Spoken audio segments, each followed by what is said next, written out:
Okay, I think that it's clear at this point that it was a bad decision on the part of the Senate Republicans to hold confirmation hearings for Amy Coney Barrett. Um, it is possible, constitutionally, for them to just hold a confirmation vote. They don't need to hold any hearings on it. Republicans control the Senate. There's no filibuster for Supreme Court nominations. McConnell could just bring it to a floor vote, and boom, we're on. Actually, what he could have done, I think that what they have to do is the Judiciary Committee in the Senate has to approve her and send her, for a floor vote. And the Judiciary Committee are the people holding the hearings. And we all know how every member of the Senate Judiciary Committee is going to vote. So we don't need, the hearings are just an opportunity for the Democrats and the Republicans on the committee to make, campaign statements. And this is exactly what happened with the Kavanaugh thing. Kamala Harris, Cory Booker, they used the Kavanaugh hearings to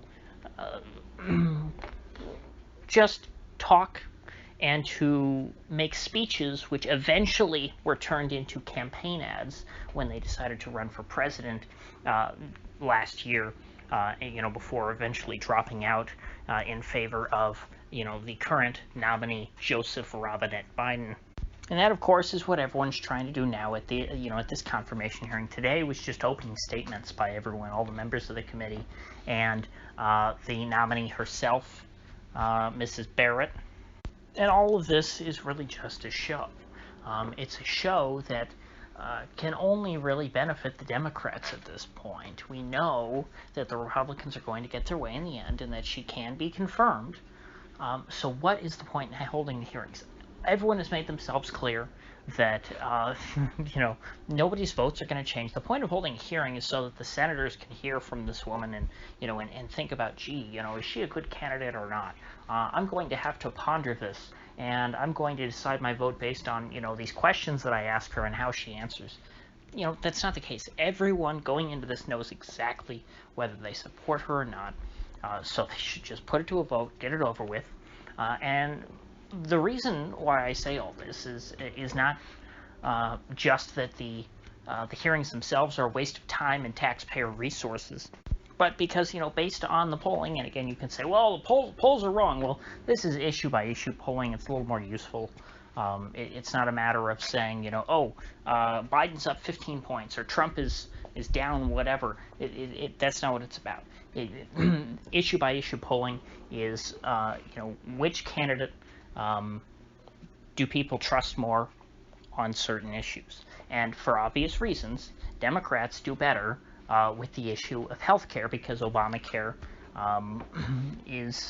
was passed by them. That's their big thing. And now we agree that we could never go back to, an era before Obamacare. Even the Republicans say that. Every Republican in the Senate, even Ted Cruz, the supposed, big conservative, said everyone agrees that we have to protect our pre-existing conditions. That's all them conceding that Obamacare was a good thing in their opinion. And so the Democrats have won on that issue a long time ago. Something that the Republicans, though, have an advantage over the Democrats is in people's support for them picking Supreme Court nominees. People have more faith in Donald Trump to pick Supreme Court nominations than Joe Biden. And so what have the Democrats done with these confirmation hearings today? They've made them all about health care. They've said essentially that if this woman gets confirmed, if Trump's Supreme Court nominee to replace Ruth Bader Ginsburg gets confirmed, Obamacare is kaput. It's gone. It's going to be overturned. There will be no more Obamacare, and you'll all die in the streets because you won't have health care. And so they're taking what would be a losing issue, which is the Supreme Court, which for Trump, if he confirms a Supreme Court justice before the election, that, polling would suggest that that's a win for him politically. Because people trust him with the Supreme Court. If he gets a Supreme Court nominee through, people will go, yep, I like that. That's one of the reasons why I like Trump. So I need to make sure I go out and vote so that he can appoint more Supreme Court justices. The Dems are taking that and turning it on its head, which was totally predictable, by the way, because this happened as soon as Ginsburg died. You could have seen this coming a mile away. And, there isn't much excuse for the Republicans being caught off guard with any of this, because as soon as Ginsburg died, they made it all about Obamacare. The Biden campaign said nothing about Roe v. Wade. They did not want to bring up abortion. They figured it's way too late in the cycle to be trying to get into divisive political issues, because, you're trying to you're trying to win a big tent coalition in the general election. You're not in the primary anymore. Nobody wants to talk about abortion. Nobody wants to talk about guns. So they made it all about Obamacare. And of course, the only reason why Obamacare is even an issue in the Supreme Court is because of the individual mandate, which is something that the Republicans, oppose and would probably very happily, vote for a bill to repeal.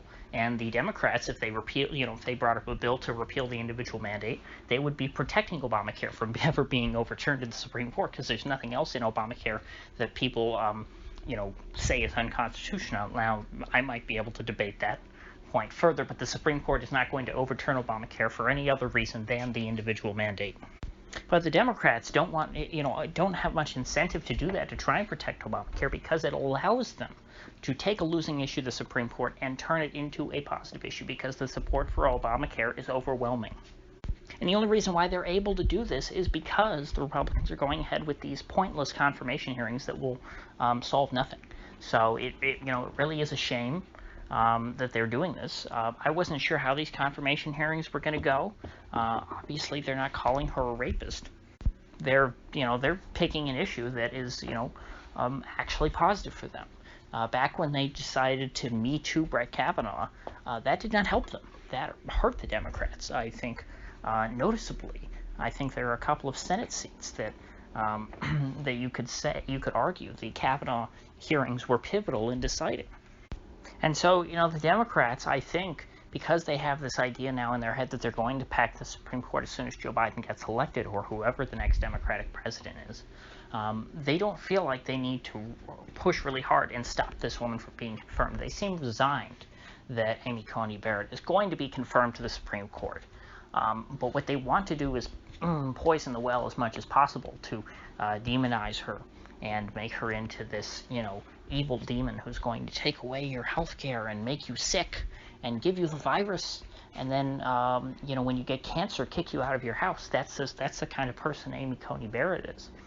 If they do that, it will, in theory, encourage more people to get out and vote for Joe Biden because they're scared of losing Obamacare. And then once they do, it doesn't matter that this woman is on the Supreme Court, because they can add in as many more new Supreme Court justices as they want to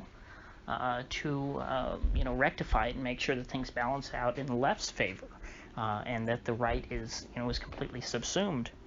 Now, will this, have much of an effect? I don't know. We are 3 weeks to the election now. A lot of votes are already being cast.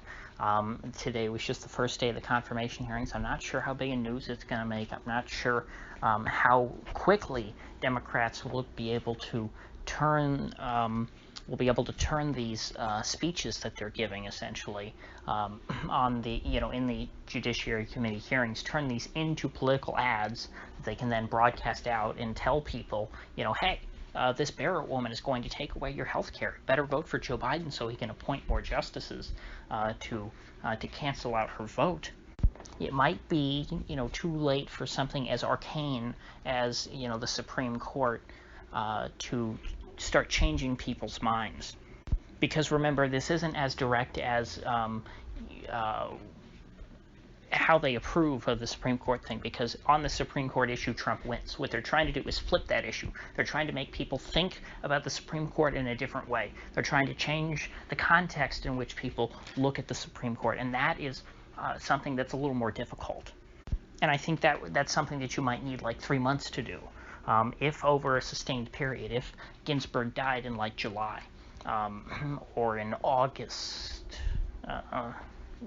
somewhere around there, and then we got the confirmation hearings back then, and then the Dems were able to turn that into ads and say, Barrett's going to take away your health care, Barrett's going to take away your health care, Barrett's going to take away your health care.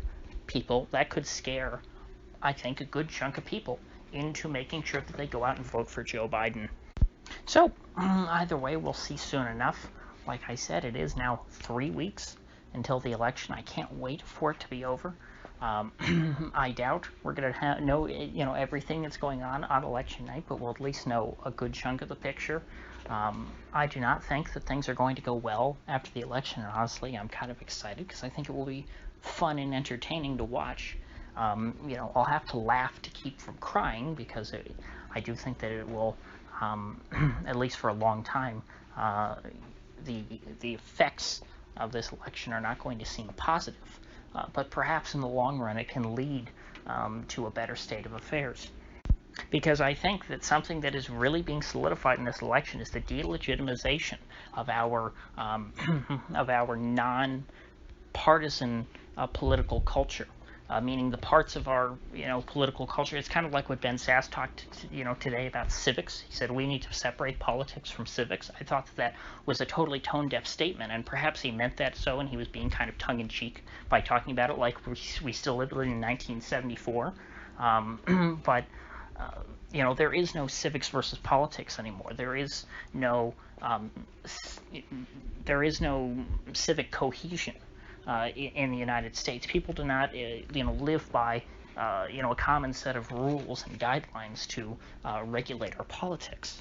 And the last bastion of this idea of sort of a nonpartisan idea of America is the Supreme Court. The Supreme Court is, they are these wizards of smart who generally try and do the right thing, even if they may be from, different political backgrounds. People very quickly are losing that idea about the Supreme Court. With the Barrett nomination, Democrats are thinking that the Supreme Court is going to be an instrument of, right-wing power, and, if Joe Biden gets in there and packs the court, Republicans will think of the Supreme Court as an instrument of left-wing power. And so these are all leading to the delegitimization of our federal government, which is a good thing, because the federal government is far too powerful and invasive in local affairs. People need to start disobeying the federal government. People need to start de-emphasizing the federal government, and hopefully in the next few years we could see the federal government disappear entirely, which is something that will happen slowly and then suddenly. We're not going to see just some kind of retreat to where the federal government all of a sudden starts shrinking and we go back to having a more traditional American republic where Washington isn't so heavily involved in our politics at the local level. Things will keep continuing and become more and more centralized and more polarized in this country until it breaks, and then we're going to have a great political reset.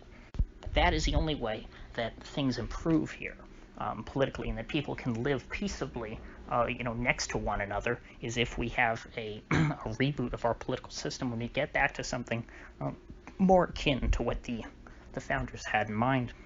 Specifically, the anti-federalist founders, the founders who did not want this big unified blob of America to act as one unit. Rather, they wanted the country to act more like a free association of autonomous communities. Communities who respect each other's differences and don't try to impose their values on, all 320 million or 350 million people in this country. So, with that said, if you gain anything of value out of this video, I'd appreciate you clicking that like button and sharing this video. And if you haven't already, please do subscribe, because I do upload every day, and I'd hate to have you miss one. So, I'll see you folks back here tomorrow.